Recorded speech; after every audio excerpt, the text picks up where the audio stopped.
Hidup kita ni, Allah tidak beri apa yang kita mahu, tapi Allah lah yang paling tahu apa yang kita perlu. Sebab itu Allah beri ni sesuai ikut keadaan kita. Cuma kadang-kadang kita tak sabar.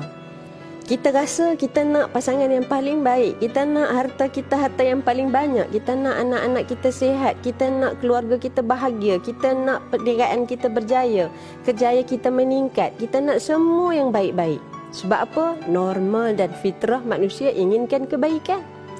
Tetapi pada kita sebut perancangan yang kita buat, ikhtiar yang kita lakukan itu, Allah lah, innallaha sami'un alim.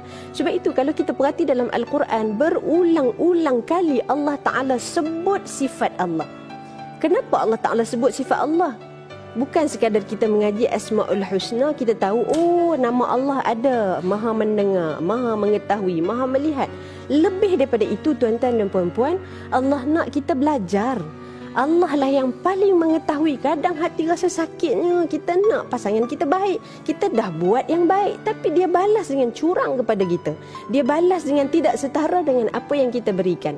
Maka sifat Allah inilah yang mengubat dan merawat kesedihan kita.